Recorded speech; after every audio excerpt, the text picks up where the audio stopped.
Et donc, frères et sœurs, Jésus de Nazareth, Dieu l'a ressuscité d'entre les morts. C'est-à-dire, il l'a réveillé du sommeil de la mort. Que veut dire Pierre dans son discours? Que veut dire Paul lorsqu'il dit « Vous êtes ressuscités avec le Christ ». Et puis, que comprend Jean en voyant le tombeau vide, le suaire affaissé, comme si Jésus était passé au travers? Car s'il n'était pas passé au travers, il aurait rejeté le drap sur le côté, comme vous ou comme moi quand nous sortons du lit. Mais non, le suaire s'est simplement affaissé. Voyez, frères et sœurs, tout cela, en fait, procède d'une secousse sans pareille. Jamais avant une telle chose s'était produite, sauf que cet événement était préparé depuis la fondation du monde. On l'a entendu hier pour ceux qui étaient à la vigile de Pâques, où nous avons entendu la grande fresque du salut. Que révèle la Torah, frères et sœurs? La Torah, ce sont les 5 premiers livres de l'Ancien Testament qui sont fondateurs. Car sans la Torah, jamais Jésus n'aurait pu ni dire, ni être ce qu'il est. Que dit la Torah depuis le début? C'est que l'histoire du monde, frères et sœurs, est habitée par un élan de vie. Le grand Henri Bergson disait un élan vital, c'est-à-dire Dieu lui-même. Car Dieu n'est pas une idole, Dieu n'est pas une statue, Dieu n'est pas quelqu'un qui est objectivement devant nous, c'est quelqu'un qui est en nous, qui nous fait exister. Il est l'être qui est à la base de notre existence.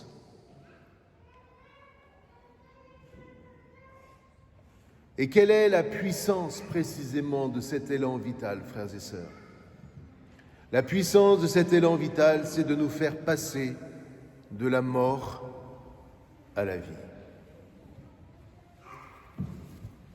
C'est vrai que l'expérience commune, la vôtre, la mienne, quand on n'y réfléchit pas, nous fait considérer que nous vivons d'abord, nous sommes vivants d'une vie qui a sa destinée, et puis on est bien triste parce qu'à un moment, ça va s'arrêter et on va mourir, comme on dit. D'où cette question absolument insoluble que se posent nos contemporains, à qui, je vous le rappelle, la modernité interdit de penser à Dieu, interdit de penser au Dieu vivant. La première question insoluble, c'est: qu'est-ce qu'il y a donc après la mort? Immense question que les chrétiens, normalement, ne se posent pas. Car nous, chrétiens, nous célébrons la résurrection du Christ.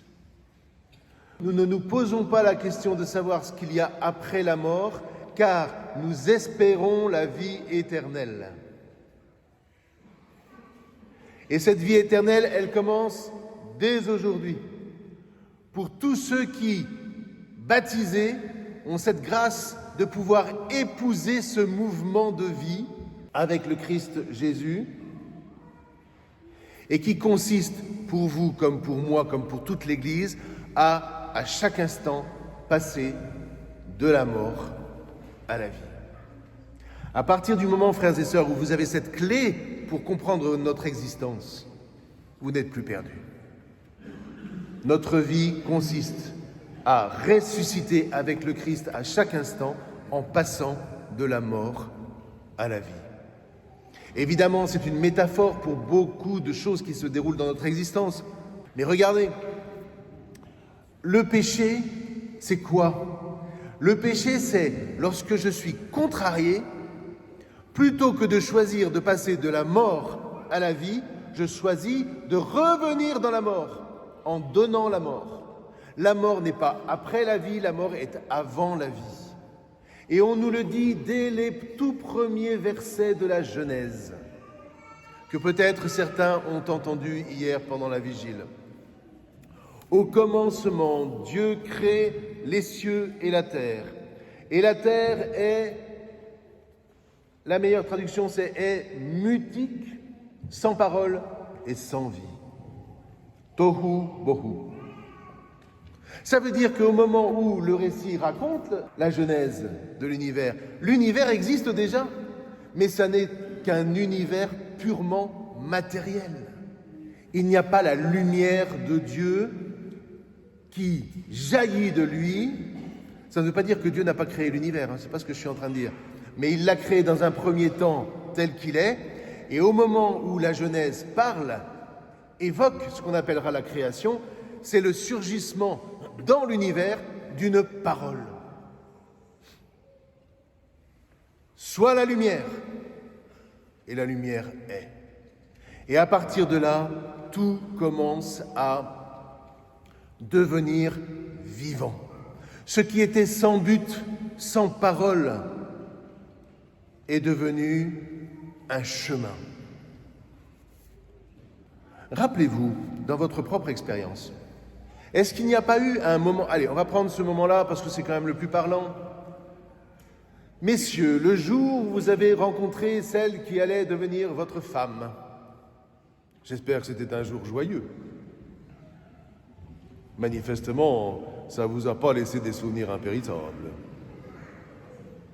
Donc, le jour, normalement, où vous avez rencontré celle qui allait devenir votre femme, est-ce que quelque chose ne vous a pas parlé à l'intérieur de vous?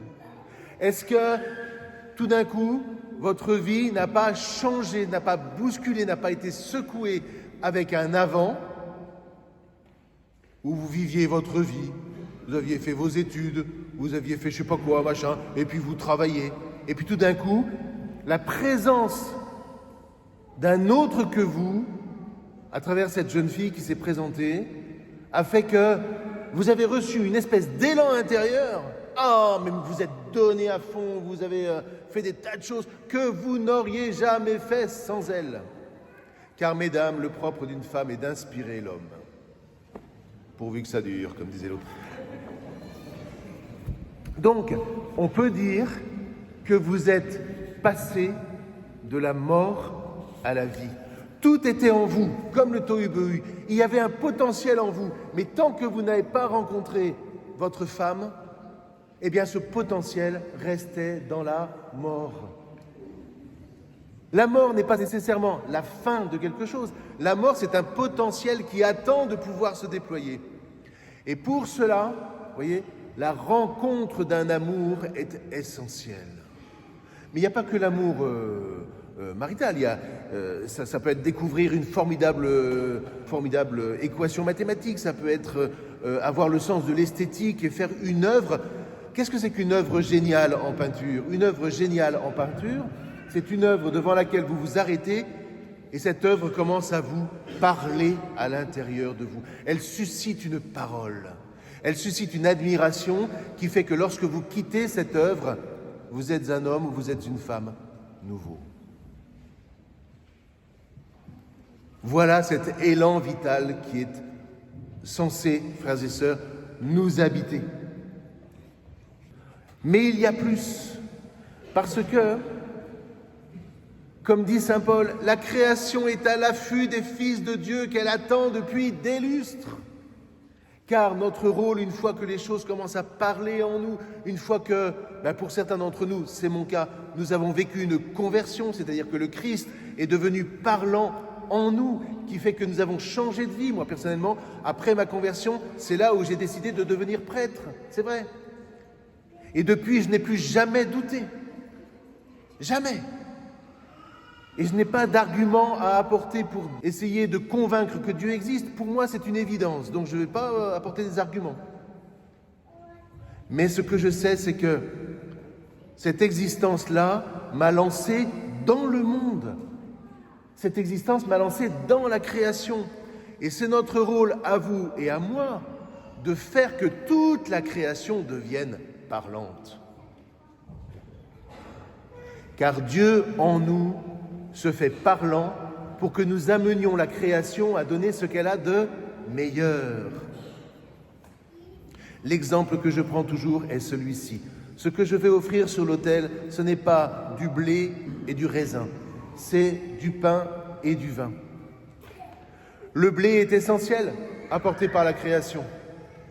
Mais ce que j'apporte en tant qu'homme, c'est de faire que ce blé, par moi, devienne du pain. Ce que la création est incapable de faire par elle-même. Même chose pour le vin. Éventuellement, le raisin peut toujours fermenter ou pourrir. Mais ce que j'apporte lorsque je regarde ce raisin sur pied, c'est de lui faire donner le meilleur de lui-même à travers le meilleur vin possible. Ça veut dire qu'en tant qu'homme, je donne à la création de passer de ce potentiel au réel, de la mort à la vie. Et une fois que j'ai compris ça, et une fois que tous les matins je me réveille en disant « Seigneur, où veux-tu que je sois ? Seigneur, me voici. Seigneur, donne-moi aujourd'hui encore avec toi de passer de la mort à la vie. » Une fois que j'ai compris cela à l'intérieur de moi, alors je sais que je vis de la vie éternelle. Car la vie éternelle, frères et sœurs, lorsque notre initiation sur la terre s'achèvera, nous ne nous poserons pas au moment de mourir « Ah, qu'est-ce que je vais trouver de l'autre côté ?» Nous dirons « Seigneur, toute ma vie avec toi, je suis ressuscité. Toute ma vie avec toi, je suis passé de la mort à la vie du mieux que je pouvais. Alors, Seigneur, au moment de m'endormir et de passer dans la vie éternelle, je te dis, me voici, Seigneur. Et ce qui va se passer après, eh bien, c'est que la création va enfin pouvoir tout entière passer du potentiel au réel. Et vous et moi, nous n'aurons pas assez de toute l'éternité pour, avec le Seigneur, continuer à faire jaillir la vie dans cet univers. Comment un chrétien peut-il se demander qu'est-ce qui va se passer après la mort ? Ou alors c'est que je n'ai de ma foi qu'une vision morale, et c'est bien dommage. Que le Seigneur nous donne de vivre par lui. Que le Seigneur, en ces jours saints en particulier qui durent une semaine, nous donne de pouvoir témoigner que le Christ est vraiment ressuscité pour que vous et moi nous ressuscitions avec lui. Et alors, nous connaîtrons la véritable paix et une profonde joie. Amen.